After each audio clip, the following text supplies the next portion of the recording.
I want to introduce Kerry Dunn to our fourth Q&A guest artist discussion that will be is in the process of being taped. I was very taken by Kerry's subject matter in some of his works that are several figures that go past literal, and the vibrancy of his figures and his portraits. What I'm reading from his site, Kerry is a painter firmly established in the craft of the old master pursuits. He graduated from the Ringling School of Art and Design with a major in illustration, later studied with portrait painter Nelson Shanks, and now serves as a principal portrait painting instructor at Studio Incamminati in Philadelphia, and atelier specializing in old master oil painting. In his work, he focuses on painting people, figures, portraits, using line, form, and color to communicate character, storytelling, and spirit. And I am gonna stop talking. And yeah, I wish I had a mustache. I could do that. I've been working on mine in the last few weeks. Yeah. Okay. So if Leon, if you just want to put one up while Curry starts talking about his work. So I think we're going to start with, some pastels. So, I'm primarily an oil painter. I trained in oil painting, and I work in oils. So I teach oils. I do everything in oils, but I love drawing. And I actually in college, I actually fell in love with pastels before I fell in love with oil painting. This particular drawing is PanPastel. I haven't really quite ventured fully into pastels with the pastel sticks and all of that, even though I would like to, because I think I would just love doing it so much. But my entry back into drawing in pastels so far has been the PanPastels, and that's what this is. And so I did a short series of PanPastels and oil paintings during the pandemic, and this was from that series. I think this might have been one of the final ones I did. This is probably like number 8 or something. Portraits with the PanPastel. This particular portrait, I took a screenshot from a documentary I was watching called The Innocence Project, about folks who end up in prison, who are innocent, and the Innocence Project are these lawyers who are actively trying to sort of um, you know get them out of that, exonerate them and retry them, et cetera, get them out because they believe that they're innocent. And anyway, so this is Leon Brooks, who I believe has passed away at this point, but I think he was in jail for like 20 years for something he didn't do, yada yada. But there was just something, well, I shouldn't say yada yada, because it's like, I mean, it's some heavy stuff, but I really love drawing and painting people who have a lot of character. A character is my favorite thing. So I love character. I'm not very interested in pretty people. I mean, pretty people are great. I like pretty people also, but when somebody's got character and you see the life, I love things that are old. Uh, it's the experience, it's the human condition on the face. And so as a portrait artist, I think portrait artists, for some reason, were drawn to the face, and I am definitely in that camp. Figure painting, is like um, the body language, is kind of telling the story of the human condition. So, which I think is also, a wonderful thing and probably one of the best ways to, figure the human figure. I think it's probably the most universal way to like try and talk about the human condition and the experience of being a human and sort of like kind of telling that story with us as the subject matter. But I'm a portrait painter, and this particular painting, oh yeah, there's a few other ones. Um, these are all kind of from the same series, except for one of those. One of those was like earlier, but so when I first started doing these, I started off with these just very brown sepia drawings, just with the pan pastels, and as my sort of way of starting to get into it. And and pastels are just like oil painting. The process is almost identical. So this particular painting is probably one of the best ones of the series, maybe the best one of the series. And sometimes the magic happens. This is one of those times. So I I think I spent 2 days on this drawing, maybe two or maybe three at the most. And it started off more monochromatic and browns. You can kind of see it down in the neck. There's some of that original brown that I had started drawing with, and the shadow trickling down the center of the just to the left there of the face. Like that was the original brown, sort of structuring the flat shapes of the shadow. And I remember going to bed and you're thinking about, okay, what do I need to do to this painting or this drawing? And it's in your mind and you're kind of it's like you're playing like a game of chess in your mind or something while you're sleeping, and then you wake up the next morning and you're like, I think I need to do this. And I just felt like this pastel painting needed some color. So I just grabbed my yellow and just kind of slammed into it, and as well as some of the other colors too, the red. So it's just always trying to find that balance of both being in control, but also being a little bit out of control, and trying to use both.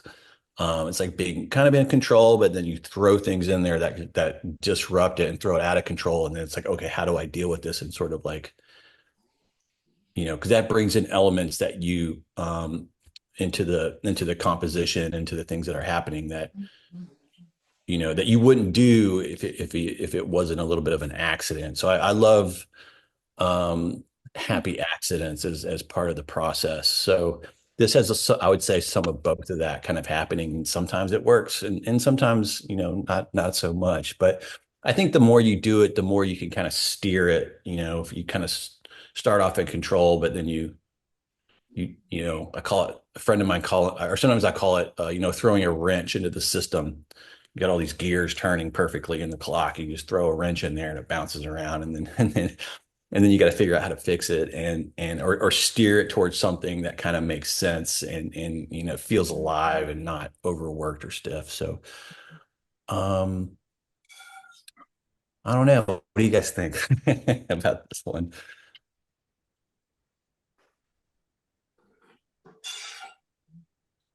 I see that I missed some of the chats. I know there's some folks are talking in the chats, but I haven't had I read a few of them, but I didn't really There, get a chance to.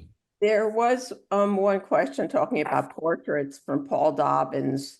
Curry, that you were a finalist in the 2024 International Art of the Portrait competition. He mentioned your piece was a little bit out of the traditional portrait that the Portrait Society favors. Your boldness inspires him.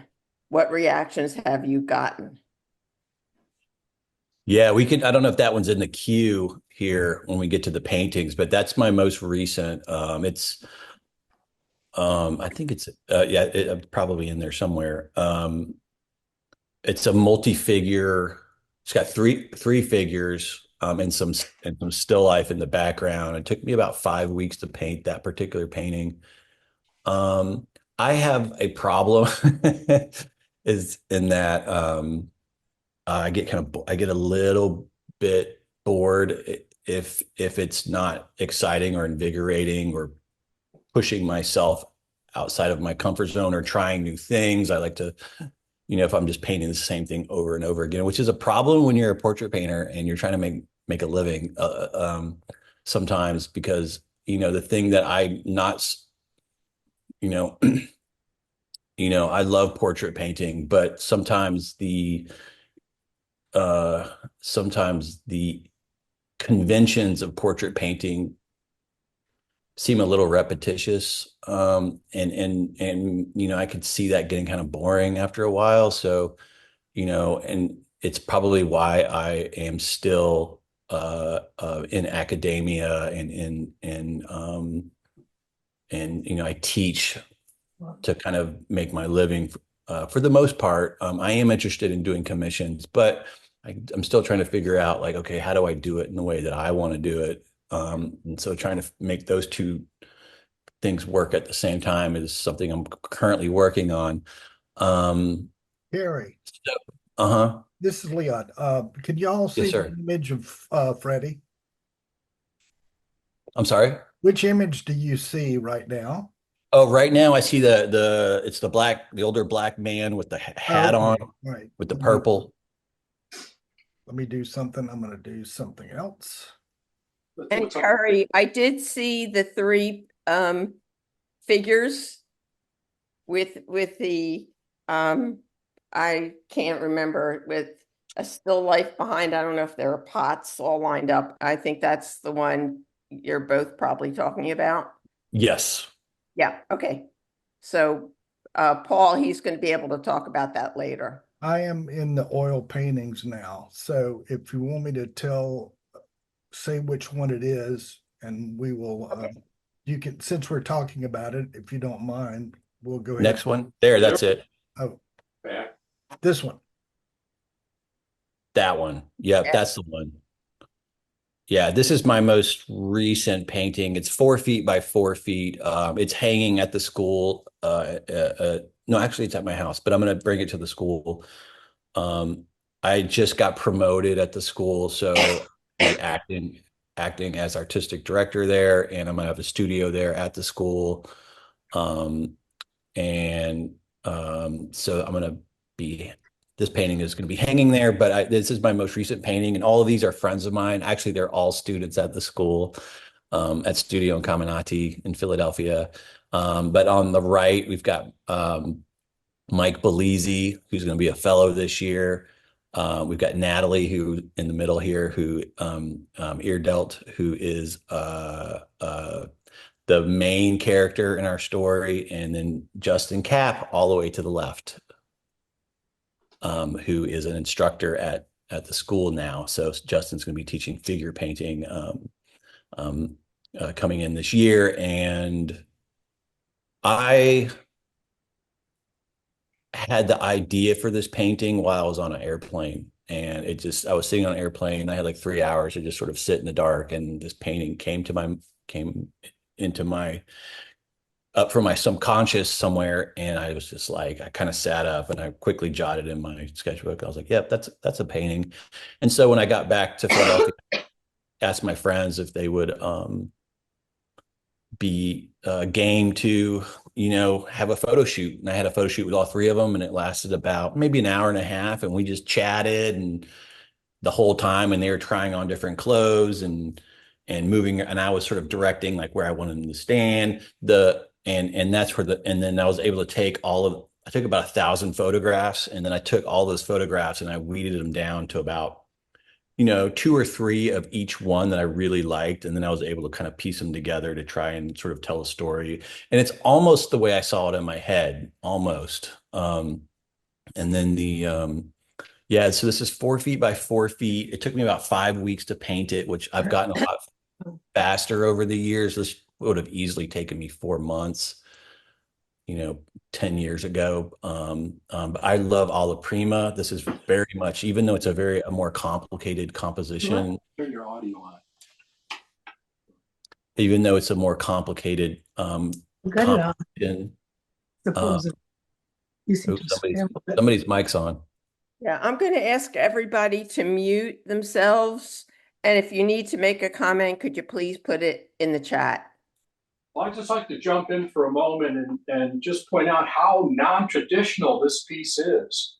if you've looked at the past winners of the Portrait Society competition, this thing is just way out of the tradition, but that's why I like it. Thank you. It was fun. I had fun painting it. Definitely. It's 5 weeks of just thinking about this one painting. You go to sleep and you wake up every day and you're thinking about this painting the background, I didn't know what to do with the background. It was blank. And I kind of realized, I was like, oh shoot, I didn't think this painting through very well. Or as well as I could have. I was going to paint my friend's dog in the background. I still think that would have been a good idea. But we couldn't sort of get our schedules figured out for me to do a photo shoot with her dog in the same space that I photographed my friends. This sounds so much like what I've been up to lately. Both shooting friends and animals. Yeah. With their pets or? Yeah. I think that sounds like so much fun. Yeah, it is. But I'd say this picture also says, hey, John Singer Sargent, shove it. We got better things to do. Well, my ego thanks you. My ego thanks you right now. And the stacked still lifes are was added later. That was my plan B because the animal didn't work out. There was another painting of mine, the self-portrait one. Oops. The self-portrait that I did back in 2013, which got best. There it is. That got best of show back in 2013 at the Portrait Society, which was basically second place at that time. I don't think they have best of show anymore. Back then, the grand prize was $5,000. Now it's 50 grand. So I was painting to win this last year, and I was very happy to be a finalist in the top 20. But I was not the only one painting to win. There was, I know Jeff Hine, I heard him say something similar. Actually, I thought he was going to win. But I had so many people back in 2013 when I painted. This is all from life. I did it all from a mirror. The only thing that was from a photograph was my cat in the lower right-hand side. And everybody told me, I love the cat. And so I realized, oh, I should paint more cats and dogs in my paintings.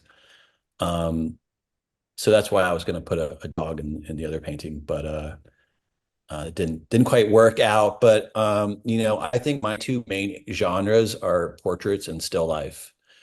And the background here is really a still life painting. So that was actually my quilt that was on my bed at the time. I'd be happy to take any other questions too, because I'm kind of rambling on a little bit. No, we like your rambling. In fact, a related question was if you typically work from reference photos or from life. Yes. These days, I go back and forth. I was trained to paint from life exclusively. I only painted from life for 12 years. And then I went back to painting we all paint from photographs, and that's how we all learn. It's just a tool that's just right there. So, but when I went into the atelier at the school, my teacher was Nelson Shanks, and who was a complete titan of portrait painting around the world. But so I painted from life for 12 years. And then I finally was like, you know what, I'm going to go back and try to paint from photographs again. And I actually had to do a couple paintings to kind of like figure it out because I'd forgotten how to do it. But I very much advise folks that, the more you can paint from life, the better you'll be at painting from photographs, because photographs, and I do work from photographs now. I have, I do go back and forth. I try to get models and friends to sit for me. Anybody that wants to come and sit for me for a day, I will paint you from life, alla prima. Because I love painting people and the character, and not necessarily trying to always make a pretty picture kind of thing. I mean, I think all humans are beautiful in their own way. But it's a different kind of thing. But I go back and forth, and photographs. The thing you lose in photographs are, the most obvious one is color. Another one is value, and your sense of form modeling values can kind of flatten. And then, if you sometimes the proportion can get distorted if the camera was too close when it was taken. So, but mostly value and color. And so the more you can work from life, values and how they relate to modeling the form, and then color, the I have never I kind of think photographers might get a little upset when they hear painters say, oh, like, the color is not as good from a photography as it is from life or something. And it's not. But you would only know that if you spend time painting from life in color on a somewhat regular basis. We do a lot of color studies actually at the school.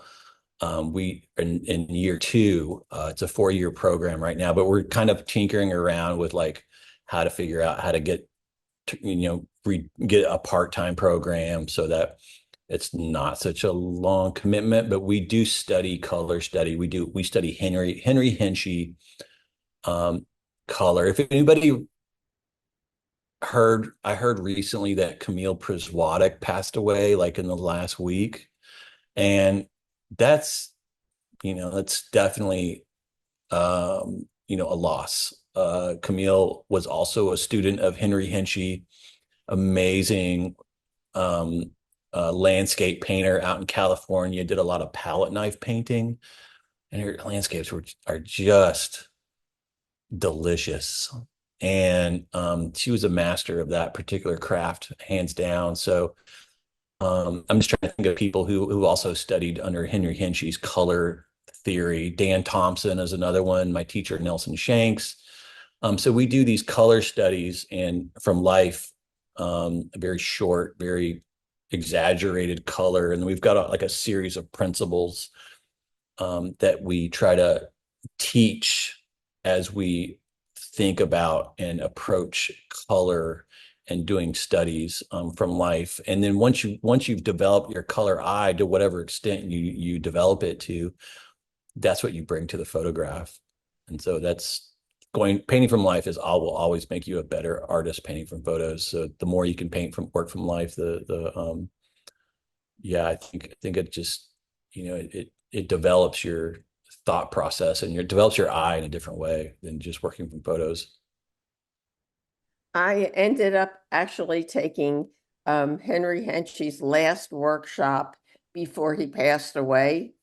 And he was down here in Louisiana, and he had lost a lot of his sight, but the color that he could mix was truly amazing. Just amazing. That's awesome. That's something I've never seen. I never saw that. Yeah. Yeah. Just Yeah. Yeah. I mean, I've seen his students do it. And I've read his book. He's got a book on painting, and there's just one chapter in that book called Painting a Still Life. Most of the book, I think he might have 2 books. I'm not really sure, but the one book I have, and it's all photocopied and then bound with a spiral thing. And we were passing it around the school early on, and we were doing color studies like around 2004, somewhere around there. And because Nelson Shanks would come in and tell us stuff about color, like, oh, you gotta feel it, or you gotta, don't paint like this, paint like this, and we'd be like, okay, and that would be like, I don't get it, or like I kind of got it, but some of those principles and ideas that your teachers give you sometimes take years to kind of like for you to make sense of some of them. And so color study was like that for me a little bit. And then when I read that book by Henry Hinchy, and most of it is just him railing against modern art about how terrible it is. And it's like, okay, all right, but you got to the chapter of, painting a still life, and he just breaks down how to do it. This is how you do it, breaks it down into steps. And then, and everything that Nelson had been saying for 2 years made sense. There's a couple questions on what do you see as the pros and cons of oils and pastels? And another question, is there a class on color at Incamminati?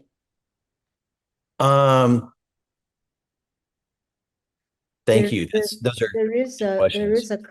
there is a class on color. Is there? Yeah, it's gonna be Monday afternoons. in Oh, the yes. fall, Taught by Al Gurry. Thank you, Al Gurry. Yeah, that's going to be a little different class. It's a palette. It's a class on different palettes from, different artists and different time periods. So he's teaching a class on color, but it's about different palettes. I actually think it sounds really interesting. I keep hearing about the different classes that we're bringing in, and I'm like, I want to take that class, and I'm like, oh, I kind of want to take that class too, and I won't be able to because I want to paint my own paintings at this point, but that class sounds really interesting, so that's that class, Al Gurry. It's considered continuing education, and most of our classes are in the evening time with a continuing education, but that is the first class we've in that continuing education category that we're going to do during the day. So I think that's Tuesday mornings or Tuesday afternoons. Do you want to step through all of the paintings that you have? Sure. Pastel, and at least make a comment on those, and then, Sure. Okay, that sounds good. I'll go Right. back. I'll go back to that. Let me. Stand up. Okay.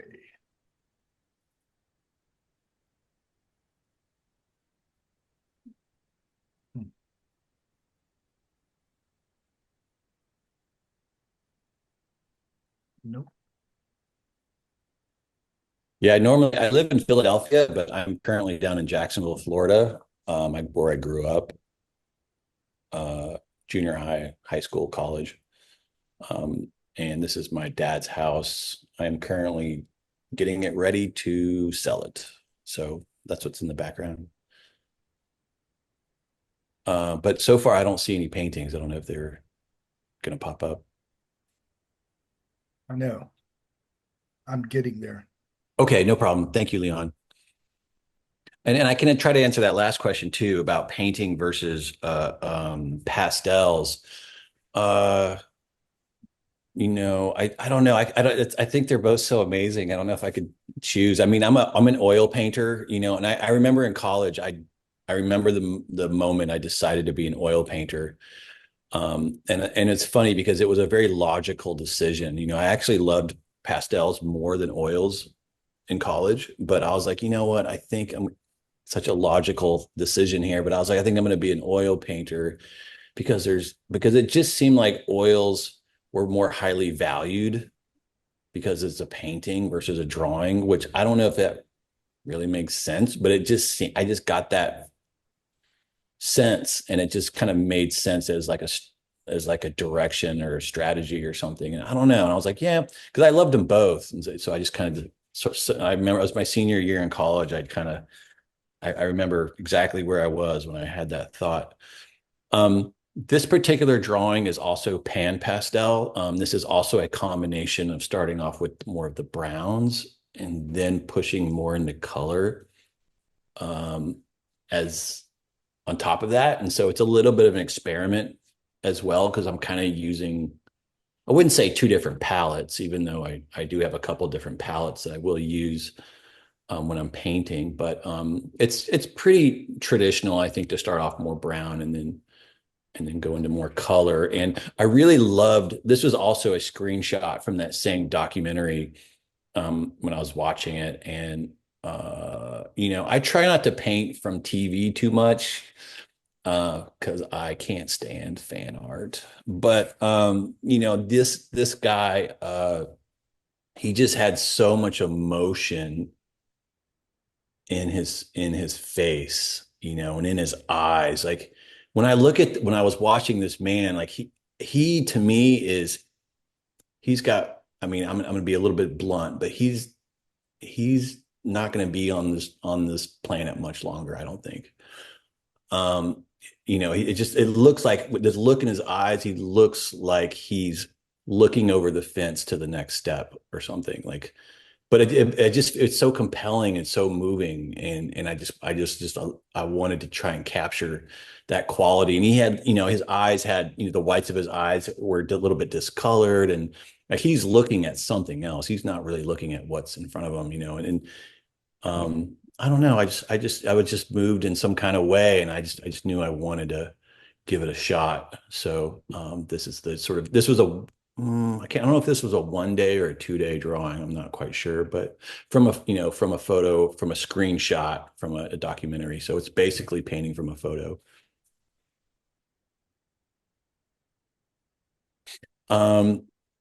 Yeah, this is a drawing of a longtime girlfriend of mine,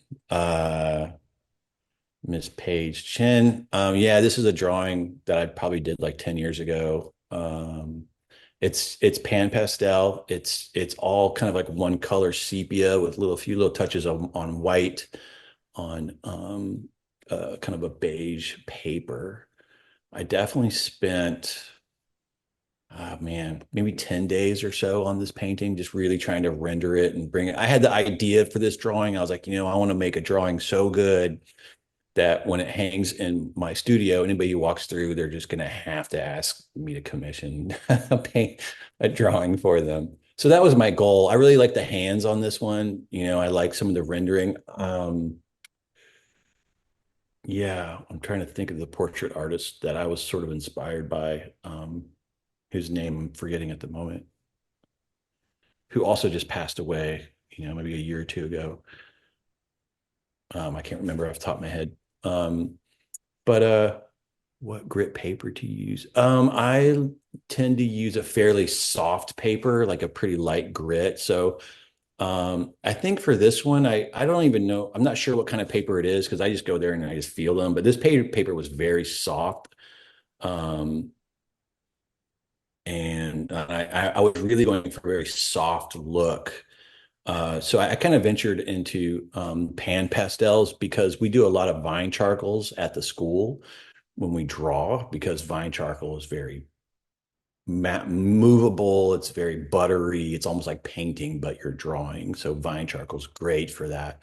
The problem with vine charcoal is that it's not very permanent. So if you brush up against it, you might lose a chunk of your drawing. So the only way to save those is you got to put them in a frame or something like that. They're very delicate. So I wanted something that's a little more sticky. I played with Conté for a while. I have some Conté drawings as well, but Conté is very sticky. You put a mark down and it just sticks. And it's a different type of way that the medium goes down and compared to this, which PanPastel is very, because you're putting on powdered pastel here with those little sponges, and it's very, very soft and it's very slow. You have to slowly kind of build it up, and then you take the kneaded eraser and you can pull it back off. So it's actually a little more malleable than like Conté, which just sticks, and then you can erase the Conté a little bit, but with the PanPastel is a little more forgiving. It's just got that very soft look, and it's fairly permanent, and so it just kind of worked for kind of what I was looking for. So yeah, this was my drawing of Paige. This was also in that same series as some of the other PanPastels. This is just straight sepia, kind of reddish brown, one color.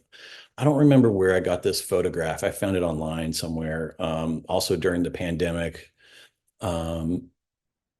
And, again, I have I do tend to like drawing people who have character, who have maybe had a little bit of a rough time, who have a story to tell, and life is on their is just written on them. And, those are the people that's my favorite type of portraits. So I came across this somewhere. I think this was an old black and white photograph from the Great Depression or something. I don't remember exactly. And I just liked the story it was kind of telling. And this is a couple of days worth drawing here. And I think the title of it is Homeward Bound. The title I kind of made up for it. But you can see in this one, the shadow under the neck and the jaw. That's the shadow, and as that comes up around and comes up into the light, you can see the core shadow. You can see the half tones. You can see where it's a form shadow. You can see where it's got a little bit of a sharper edge because it's acting more like a cast shadow. So there's the fundamentals of academic painting are definitely helping the sense of volume and the sense of three-dimensionality there. And then, so a lot of that is kind of mass oriented, dropping in shapes of value to sort of model around the form, which you see down. How do you get finish? Sorry, I gotta pull up my chats here. How do you get fine lines? So line is, it's cool because, I was, the way I was trained was like, we didn't use outlines at all. Everything is just mass, shape.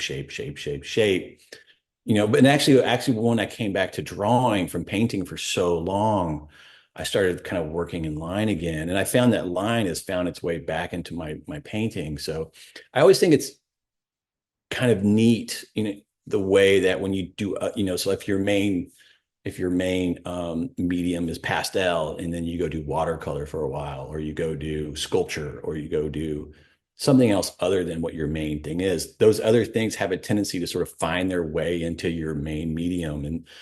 And drawing has done that for my painting. And so these fine lines going across like this figure here, I have to sort of drop it in with the PanPastel, and it might be kind of thick at first because I'm not quite sure where that line is, as I'm not super accurate all the time. And then I actually take the kneaded eraser and I carve back into that line on both sides and kind of shape it. So hopefully you get like a calligraphy. It's thinner and it's thicker and it's thinner and it's thicker and it's thinner and it's thicker. So that's variety is definitely something that I think helps with the sense of design or the sense of poetry and leading the eye through the drawing. For me, the thing about this is a model that I photographed in my studio, a friend of mine. And I really wanted to paint it because it's the classic figure from the back, that kind of thing. But it was the feet. The feet is what really pulled me into this particular photograph. And I was like, I want to paint the bottom of those feet, like a Caravaggio or something. And that was kind of what pulled me in.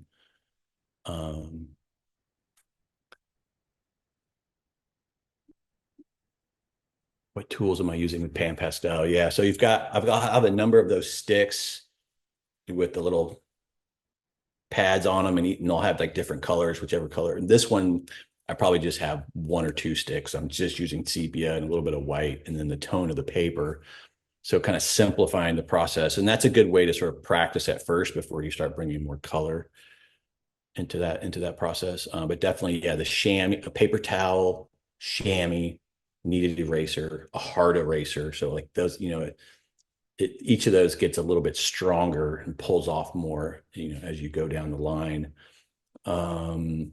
Sometimes I'll introduce also into a PanPastel. I might also introduce like some Conté, something with a little bit harder of a stroke than the PanPastel, a little stickier, a little darker, or something like that.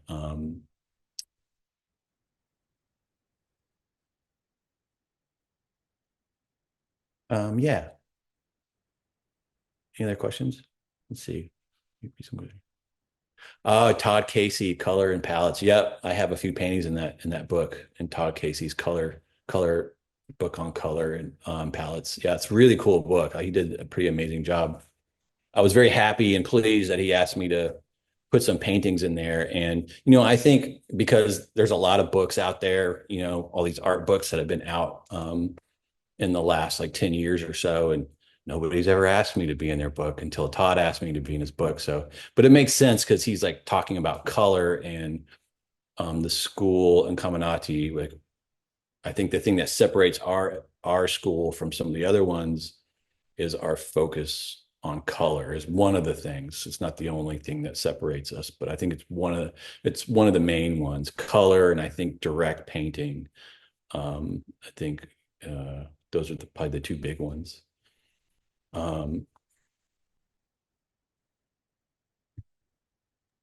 Let's see here. Abstract. Ooh, is this? Let me read this. Abstract painters often begin with these. Oops, where'd it go? My chat's disappeared. Abstract painters often begin with spontaneous and expressive and move toward the considered and intentional as the painting develops. I heard you say that you do the opposite in your work with PanPastel. Can you talk about this balance in painting? Yeah, I think that's a pretty That's neat. from Shirley. Shirley, thank you, Shirley. I think that's a pretty neat thing to think about. That combination. I think you could go either way. I've had some friends tell me like, oh, you should start with chaos and then sort of hone it in. And I was like, that's brilliant, idea. I don't think I've ever done it, but I still think it's a really awesome idea, a way to sort of like start an image, start a painting. I know that there's definitely painters out there who start they'll start these you think of them as like these realist painters like Stephen Assail. I think he starts all of his paintings out of his imagination, but they're very realistic by the end. You're just like, what? Like you started that out of his head? Like how do you, that's crazy. But so I think you can go either way. I'm still a little bit a little bit bound or still kind of influenced by my training and being that I'm at the school and I still teach. So that kind of keeps me sort of grounded in that sort of methodology and those processes. So, for me, I really want to get the drawing and the shapes right. I really want to get my proportions as accurate as possible. Like for me, if I can get my proportions accurate, everything else becomes easier after that. It's sort of like the rails, and then I can kind of go off the rails, but the proportions and the values will, keep this thing from being out of control, but, or losing it or something. But even that could be a really interesting experiment. It's kind of losing it and then bring it back. Because I know painters who also do that. I'm thinking of somebody, but I can't remember her name off the top of my head, but I think she's represented at Stanek Gallery in Philadelphia. Are you thinking Rose Franson? No. But she really starts crazy. Yes. Yeah, she does. Yeah, from what I've seen her. Yeah, she's I mean, I haven't really seen her one of her demos, from start to finish. I've seen some photographs of it at different stages, but she's, I wonder if she always paints like that, like even in her studio. I think she's an awesome demoer to watch for sure. She just brings so much energy to it, and she does an amazing job. And she's got that amazing book out that I still think about, that book that she did all those alla prima paintings and had a show at the National Portrait Gallery in DC. And it's just, and in her book, she says, anybody that wants to do the same idea, I encourage you to go and do it, which I thought was really cool. We watched her in Reston last year. And she starts out with oil sticks and she just goes ape shit on the canvas before she starts doing anything else. Kerry, someone had asked me to let's move on to the oil paintings. So okay, you've still got a little time. So yeah, I know time's going to go by quick. So does anybody else have any questions that you just want to throw out there that you'd like for me to touch on?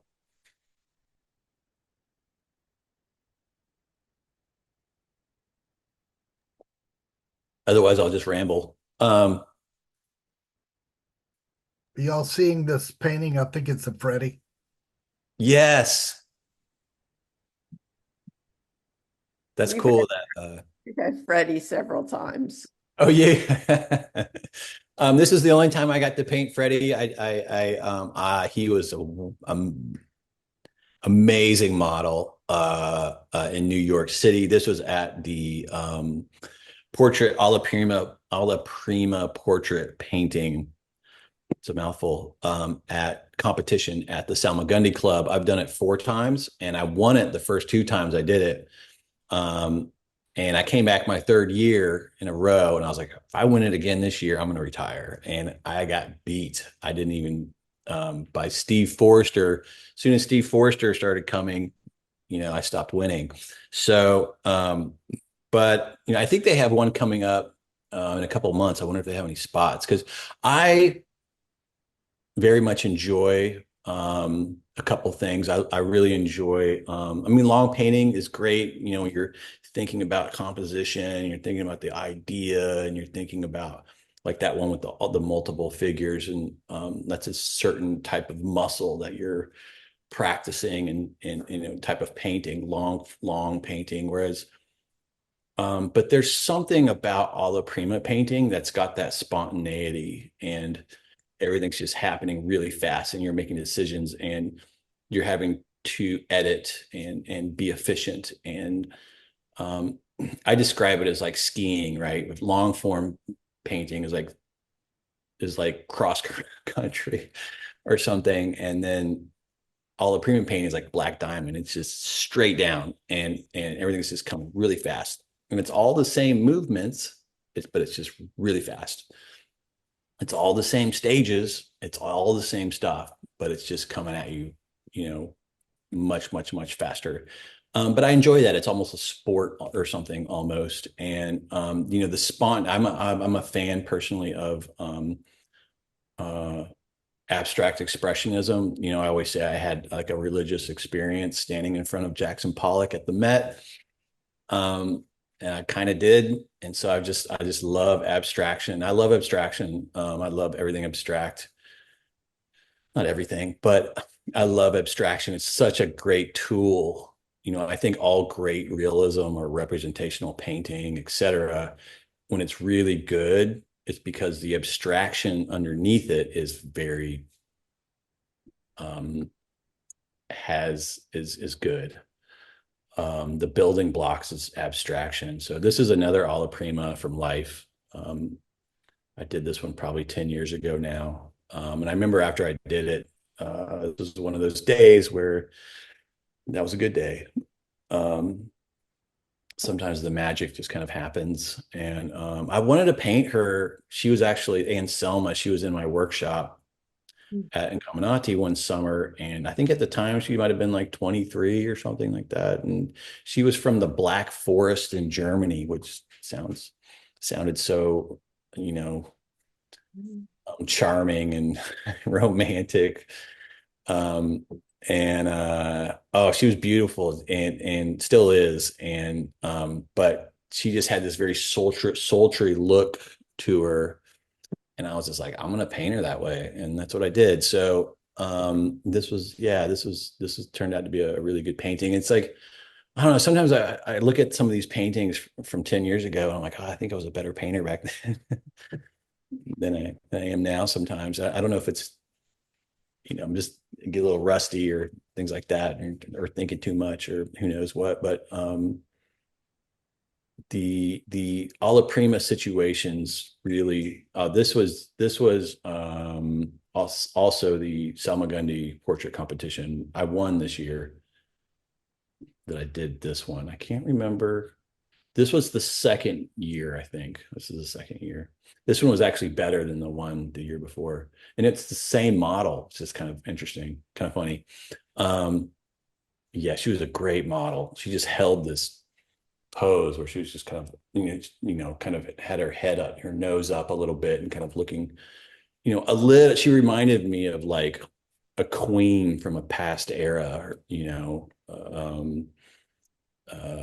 royalty from a past era. She just had that quality. And you know, sometimes when the models are up on the stage and you're drawing them, I almost start casting them in a play, you know, like, oh, you're this kind of character. Now, once I kind of see them as a character, I tend to like draw or paint them that way. Just gonna see if there are any other questions. Do you ever have a point where you get really stuck with long paintings? If so, how do you move through it? Can you talk about how figures can be skewed in a photograph or on Zoom versus in real life? How do you account for this paint from life so you know the difference? Yeah, when the figures get skewed, it's because the camera is too close and you get that warping, and things that are close to you are going to get big, and things that are further away are going to get small. So you want to get further back when you photograph so that all your proportions tend to be the same. And then if you have a good digital camera, then you can zoom in or make it bigger on your computer later. Let's see, do you ever get stuck in really stuck with long paintings? So how do you move through it? That's an interesting question also. Because it's like, yeah, it creates these problems. So when you're working through a long painting, same thing with short painting, but in a long painting, it's just, you know, it's like running a marathon. And, you know, every painting that you start, you're going to run into problems halfway through it.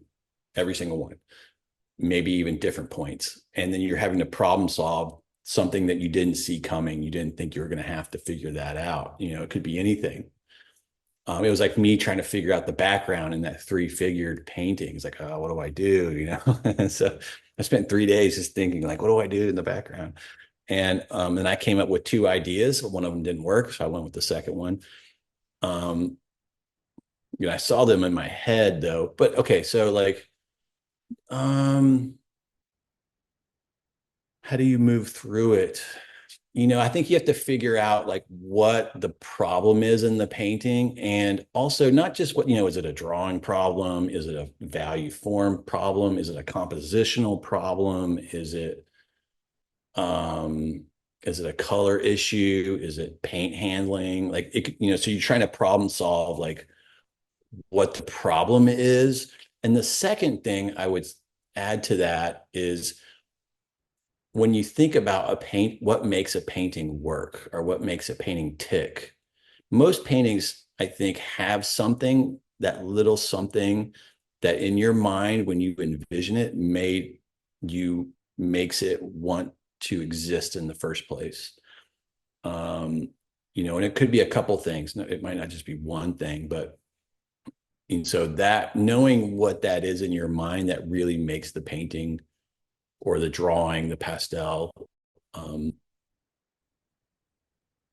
you know, it gives it a reason for it to exist and make it special and make it different and make it, or make you excited to want to do it and bring it forth into existence. I think knowing what that is gives you an idea of where you're trying to get to. So when you're trying to problem solve all those other things, you kind of know where you're going, at least to some degree. Not that you can't change course halfway through it if you get a different idea, you know, but, you know, I think that, yeah, it's just, I don't know, it's problem solving. It's a lot of problem solving, and there's not always just one way to solve a problem, right? There's many roads that lead to Rome kind of thing. You know, it's like, you know, there's a lot of different ways to skin a cat. It's just like, you know, yeah, I think anytime anybody says, oh, this is the way you do it, you know, and everybody's like, yeah, this is the way you do it, you know, and that becomes like a mantra for like, I'm gonna get on my soapbox here for a second. You know, and that becomes like something that everybody agrees on. Like maybe your teacher says that and everybody in the school is like, yeah, this is, you know, and everybody believes that. And then sure enough, somebody's going to come along and solve it in a completely opposite way and do it brilliantly. And everybody's going to realize, oh, you know, like there's a lot of different ways to, you know, to communicate what we're trying to communicate with shape and color and value and brushstrokes and marks and all this stuff. So, You know, I do try to remember like this little painting here with the girl. This was also kind of around the pandemic time, and I was just finding old black and white paintings. I'm sorry, old black and white photographs. A lot of them were from like the 20s and stuff like that because they were public domain. I was trying to not get into trouble. Um, I don't remember where this photograph came from, but I just liked her expression and her like fortitude and her, you know, I just, you know, and her little, you know, her little profile and everything. And it's a black and white photograph. So we were talking before a little bit about like starting off really crazy and then sort of bringing that in. And I like to sort of get my shapes figured out and with the brown paint and I'm working from a black and white photograph. So all the color here is made up out of my head. And I will actually, this was a palette knife painting. So when I want to get out of control, I will introduce things into the process where I don't have a lot of control, like painting with a palette knife actually is one that I use a lot these days. Um, yeah, I actually have an idea of doing a series of portraits that are maybe like 60% just palette knife and then bringing the brush back in and stuff. But that's a way for me to kind of introduce something that I'm not always in control. Because if I'm always in control and I always know what's going to happen, that's a little boring, I think. So, you know, then you're just showing up for your job every day, and you know, it's just not very. Uh, do Yeah, you want to briefly say something about each of these oil paintings as we go through them? sure.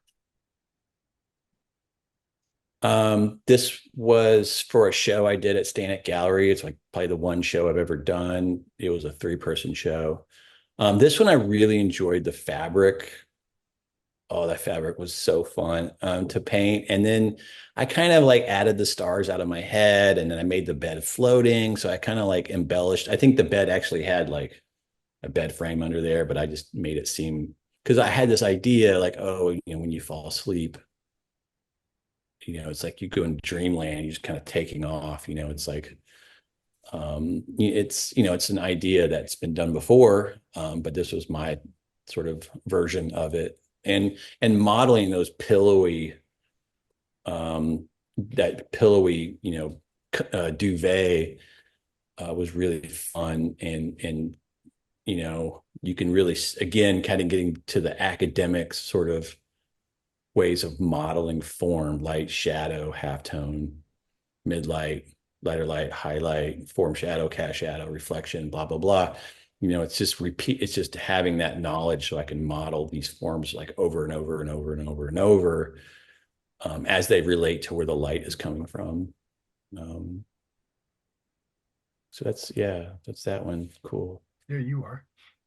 Yeah, that's, yeah, Whoop, yeah. So, going too fast here. yeah, this is the same model as the one that we just looked at with the duvet, the comforter. It's the same model, same photo shoot. My friend Eva, who's also an artist, agreed to do a photo shoot. I wanted to do it. I was doing a lot of figures at the time, and I love it's yeah. So this was I remember combing through like 1,000 photographs, and I was like, that one's a painting. Um, and the light was coming in from the right, and it was just she was actually asleep. And so this painting happened pretty fast. This painting happened. I got this painting done in about 2 weeks. It's also 4 feet by 4 feet. I still have this painting. It's very loose. It's one of my looser paintings. And I had to get it done under a limited time for the gallery. So, you know, I really enjoy the arm, that back arm. It's very blocky. I probably painted that arm in like 15 minutes or something, you know, that arm and that hand back there. Um, um, yeah. Mhm. Cool. Thank you. This is also another No, I don't think this is a palette knife painting. I thought maybe it was, but I think this is with brush, but it was right around that same time. This is from a rather famous black and white photograph from probably the 20s, these old mug shots, which I was kind of painting a number of these at the time. This guy looks so creepy in the photograph, creepier than he does in my painting. I don't think he's in real life. You're like, oh, this guy, like, I don't trust this guy.